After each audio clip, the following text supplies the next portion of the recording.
ஆனா இவரு தற்பெருமைக்காக பண்றாரோ, அதை வீடியோ புடிச்சு போட்டு அதன் மூலியமா ஆதாயங்கள தேடியிருக்காரோ அப்படிங்கிற குற்றச்சாட்டுகள் தான் அவர் மேல கேபிஐ பாலா மீது வைக்கப்படுது. அதற்கான பதில்களா கேபிஐ பாலா என்ன சொல்றாரு அப்படின்னு பார்த்தீங்கன்னா, "நான் சர்வதேச கைக்கூலிலாம் இல்லப்பா. நான் தினக்கூலி. நான் சம்பாதிக்கிறத நான் மக்களுக்கு செலவு பண்றோம்னு நெனைக்கிறேன். அது எப்படி நீங்க குற்றம் சொல்லுவீங்க? நான் வாங்கி குடுத்த ஆம்புலன்ஸ்னால, நான் செய்யற உதவியினால பல பேர் பயன்பட்டுட்டு இருக்காங்க. என்னோட ஆம்புலன்ஸ்ல நெறைய குழந்தைகள் காப்பாத்தப்பட்டுருக்காங்க, பெண்கள் காப்பாத்தப்பட்டுருக்காங்க, வயசானவர்கள் பட்டுருக்காங்கன்னு சொல்லிட்டு, பல நன்மைகள் நடந்தத அவரு முன்னெடுத்து சொல்றாரு.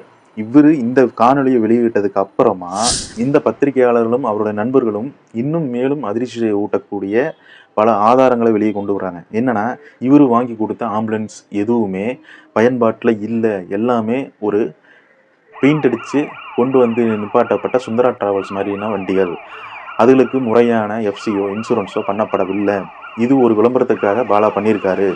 இதுக்கு பின்னாடி ஆளுகள் இருக்காங்க. இவரை இயக்குறாங்க. அது அவருக்கே தெரியுமா, தெரியாதாங்கிறது அது அந்த ஆண்டவனுக்கு தான் தெரியும் அப்படிங்கிற மாரி குற்றச்சாட்டுகள முன்னெடுத்திருக்கானுங்க. ஆனா, அதுக்காக மறுபடியும் பதில் வந்து கேபிஐ பாலா குடுக்கல இதுவரைக்குமே. இனிமேல் குடுப்பாரா, குடுக்க மாட்டாங்கிறத அதுக்கப்புறம் பார்ப்போம். இந்த விஷயத்த பத்தி தெரிஞ்சுக்க, இதோட அடுத்த கட்டத்துக்கு நம்ம போனோம்னா, இன்னொரு முக்கியமான விஷயம், ஒரு கதை உங்ககிட்ட நான் சொல்லி ஆகணும்.